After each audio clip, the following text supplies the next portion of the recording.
افسوس ہوتا ہے. ایک بات میں ضرور آج بتاؤں گا. دیکھو, بیٹی پر جب سسرال میں ظلم ہو نا, بیٹی پر سسرال میں ظلم ہو, ایک حد تک برداشت کرو. سمجھ رہے ہو؟ ایک صاحب کی بیٹی کہیں شادی ہو کے گئی, انہوں نے مجھے بتایا میرا داماد بڑا ظلم کر رہا ہے, کم بخت نشہ بھی کرتا ہے, یہ بھی کرتا ہے, وہ بھی کرتا ہے. میں نے کہا یہ نہیں سدھرے گا, طلاق لے لو. کہہ رہے نہیں نہیں, دل تو کس کے ہاتھ میں ہے؟ اللہ کے ہاتھ میں. بڑی زبردست تقریر کر رہے تھے وہ. اللہ چاہے گا تو اس کے دل کو سدھار دے گا. میں نے کہا دل بھی اللہ کے ہاتھ میں, اللہ چاہے گا تو سدھار بھی دے گا, لیکن ہمیں نہیں پتا کہ اللہ چاہے گا بھی کہ نہیں چاہے گا. جو اصل ٹیکنیکل چیز ہے اس کو تو آپ کیا کر رہے ہو بھائی. اللہ اگر بتا دے کہ میں سدھار دوں گا پھر تو ٹھیک ہے. اللہ نے کب گارنٹی لی ہے کہ سارے بگڑوں کو میں سدھاروں گا؟ کہیں گارنٹی لی اللہ نے تمہارے داماد کو تو میں بالکل ٹھیک بنا دوں گا؟ اللہ نے تو کہیں نہیں کہا. بلکہ اللہ نے تو یہاں تک بتا دیا کہ انک لا تہدی من احببت. ہمارے نبی چاہتے تھے کہ آپ کے چچا ایمان پہ ان کی موت ہو. اللہ نے فرمایا اے نبی جس کو آپ چاہیں گے اس کو ہدایت نہیں ملیں گی. اور نبی کو چچا کو نبی کی چاہت پہ ہدایت نہیں مل رہی, آپ کے داماد کو آپ کی چاہت پہ ہدایت کہاں سے ملے گی بھائی؟ آپ کس کھیت کی مولی ہو؟ نہیں یاری سمجھ میں تو رہنے دو بھائی. ہم پھر میں تو اس سے زیادہ نہیں سمجھا سکتا. سینس کی چیزیں ہیں نا یہ.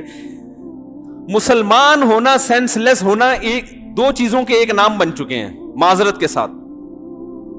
جتنا نیک کہلائے گا نا اتنا ہی سینس لیس باتیں کرے گا. بے دین آدمی نہیں آتا ان باتوں میں. بے دین کہتے ہیں انسان کا بچہ بن جا, نہیں بنتا تو بھائی طلاق دلوائیں گے, یہ کریں گے.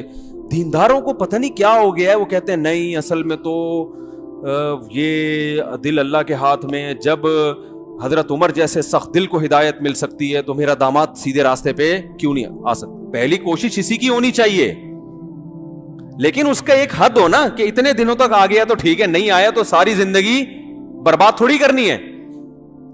ساری زندگی تھوڑی برباد کرنی ہے بھائی. ایک حد تک اس کو مہلت دو بھائی, انسان کا بچہ بن جا, بہت ہو گیا. نہ گھر میں ٹائم دے رہا. ایک خاتون کا کل فون آیا, 20 سال مکھنچو کے ساتھ گزارے انہوں نے. سمجھ رہے ہیں؟ ان کے میاں کیا تھے کسی کو نہیں پتا چلے گا کون ہے وہ, نہ میاں کو نہیں پتا. میاں تھوڑی اپنے آپ کو مکھنچو خود سمجھتا ہے, وہ تو اپنے آپ کو بڑا فنٹر سمجھ رہے. 20 سال گزار دیے.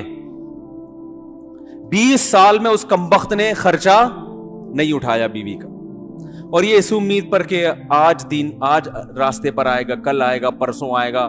اب کہہ رہی ہیں کہ میری عمر اتنی ہو گئی ہے کہ میری زندگی برباد ہو گئی, اور اب تو اس نے بالکل لفٹ کرانا چھوڑ دیے, اور اب اگر میں طلاق لیتی ہوں تو کہیں اور شادی کا امکان نہیں ہے. مجھے پھر تھوڑا غصہ بھی آ جاتا ہے بعض دفعہ. میں نے کہا محترمہ معذرت کے ساتھ, آپ کے ساتھ جو کچھ ہوا کوئی اور بھی ہوتا اس کے ساتھ یہی ہوتا.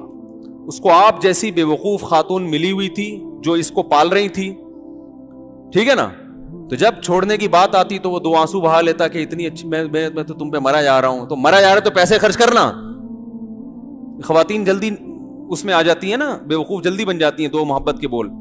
میں نے کہا اب جب زندگی گزر گئی اور اس کو پتا ہے اب یہ میرے کسی کام کی نہیں ہے, تو اب اس پہ آ رہا ہے کہ اب وہ اور زیادہ بدماش ہو گیا نا, اب تو بالکل ہی لفٹ نہیں کرا رہا. تو میں نے کہا اس کا قصور نہیں ہے. کس کا قصور ہے؟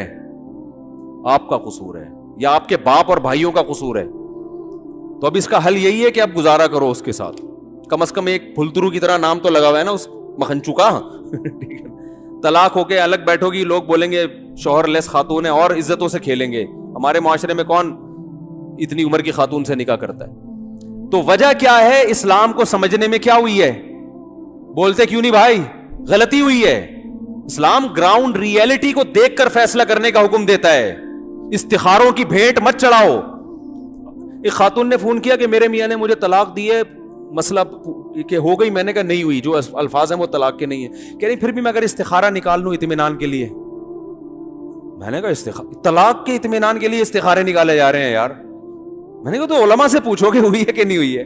کہ نہیں پھر بھی اپنے کچھ بھی نکل جائے گا بھائی استخارے میں. تو اگر بندہ 2 نمبر ہے, آپ نے اپنی بچی کی شادی کر دی, داماد لائن پہ نہیں آ رہا, استخاروں کی بھیٹ مت چڑھاؤ. اس کو بولو انسان کا بچہ بن جا. اتنا کچھ خامیاں تو ہر ایک میں ہوتی ہیں, عورت میں بھی مرد میں بھی, وہ تو سب نہیں برداشت کرنی ہے ایک حد تک. بھائی یہ اس سے زیادہ نہیں برداشت ہوگا. بچی پاگل, عورتیں جلدی نفسیاتی پاگل ہوتی ہیں, پتہ ہے آپ کو. خواتین زیادہ ٹینشن برداشت نہیں کرتی, وہ ذہنی توازن کھو بیٹھتی ہیں. ایسا نا چھوٹی چھوٹی باتوں میں داماد کو چترول لگانا شروع کر دو, ہم بھی کسی کے داماد ہیں, ٹھیک ہے نا. تو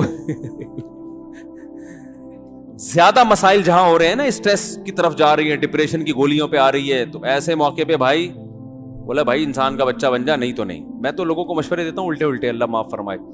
ایک صاحب نے مشورہ میری بچی کا یہ, میں نے کہا اس کو فوراً سانس سے کیا کر دو الگ, سانس لیس زندگی گزارے گی تو ٹھیک ہو جائے گی, ورنہ میں نے کہا یہ مرے گی. بعض سانسوں جو میرا بیان نہیں سن رہی, بعض سانسیں بڑا غرق کر دیتی ہیں تانے دے دے کے, لیکن عموماً ایسا ہوتا نہیں ہے الحمدللہ, کیونکہ جو میرا بیان سنتی ہیں وہ سانسیں بہت ہی اچھی سانسیں ہیں, آپ کو پتہ ہے نا. واقعی حقیقت بتا رہا ہوں کہ سب جگہ ایسا نہیں ہوتا, اچھے بھلے گھروں کو بلا وجہ آپ نہ اجاڑیں, لیکن بعض دفعہ الٹا کام ہو رہا ہوتا ہے, خام خامے تانے دے دے کے نا ہر بات پہ اس کو وہ نفسیاتی پاگل. تو ایسے موقع پہ لڑکی کے باپ کی ذمہ داری ہے وہ میدان میں آئے اور بولے بھائی میری بچی کو الگ گھر لے کے دو گے تو ٹھیک ہے, نہیں تو یہ میرے گھر میں بیٹھے گی, ایسی کی تیسی, صحیح ہے نا, جو مرضی کرنا ہے کر لو, نہیں تو وہ برباد ہو جائے گی زندگی, تباہ ہو جائیں گے. اس میں ماں کا حق نہیں ہے پھر کہ میری ماں, ہائے میری ماں. ماں بہت بڑی نعمت ہے اللہ کی, مگر ماں کی وجہ سے اگلے کا بیڑا غرق کرنے کی کہاں سے اجازت ہے بھائی, اس کی بھی تو کوئی ماں ہے نا. تو ایسا کر رہے ہوتے ہیں, 28 روٹیاں ایک صاحب پکوا رہے تھے اپنی بیوی سے, ماں کا حکم تھا سب کے لیے.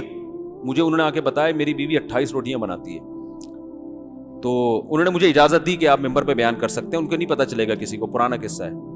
تو میں نے کہا 28, انہوں نے کہا اتنے دیور ہیں, اتنے ابا کی دکان میں جو ملازمین ہیں وہاں بھی جاتی ہیں روٹیاں, اور وہاں بھی ابا کی تو خیر بنتی ہیں, چلو وہ تو بننی چاہیے, اور ملازمین ٹوٹل ملا کے 3 ٹائم, صبح 28 پراٹھے, دوپہر 28 روٹی.